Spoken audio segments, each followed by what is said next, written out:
I want to say this. This country has come from very far. And I want to ask our colleagues in Parliament, the time to be vigilant is now. There was a time when people used to be abducted from Parliament. Moses Wetangula knows this, Oburu knows this.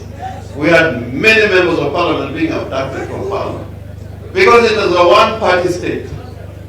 And there are people who fought for it to make a difference, and one of them was Orengo. Because the police could enter Parliament anytime.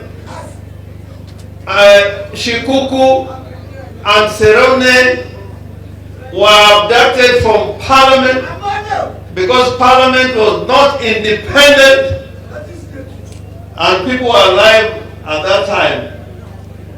Kenyatta, when he was told that you cannot remove members of Parliament from Parliament, and that is Shikuku and Serone, alisema hata kama wako kwa matako ya mama yao nitawaondoa.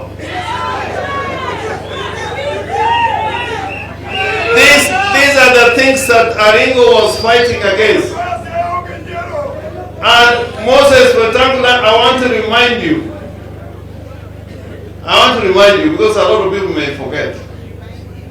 When you are representing the family, you and Okio Mbaka, when you are doing the inquiry of the murder and disappearance of Dr. Uko, it was not very easy. It wasn't. People are laughing about. These days when I see people, I think they are crazy. This country can go to the dogs easily. And now that the religious community has come, I'm very happy with the Catholic Church. Because when politicians went sleeping, it was Okulu. It was not Parliament, it was Okulu. It was the bishops who came up and say we either have a country or we are going to sacrifice. And at that time, if you remember, the police invaded All Saints Cathedral, where women were hiding in the cellars. So, I want to plead with members of Parliament and even those in government to learn from Orengo that when something is wrong, you say it is wrong. You say it is wrong. You say it is wrong.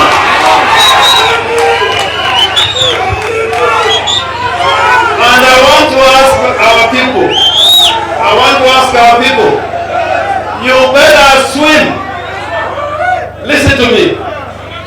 You better swim in the open sea with a fish than fight in the mud with swines.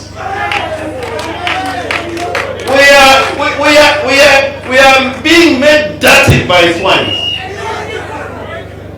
because we have sacrificed. And I can tell you, it's not been easy. Nabi here knows during the handshake between us and Uhuru Kenyatta, systems are very bad. This Nabi was charged in Kakamega with taking part in warlike activities. I went there and represented him and got him acquitted. I plead with you, if another government can come and take a Kenyan citizen or a foreign citizen like they did with BCJ, that is not right. We must stand by principles. We must stand by principles. If you are looking for a shortcut, I can tell you, shortcuts are not going to get us there. What we stand for is what shall make us finish the race.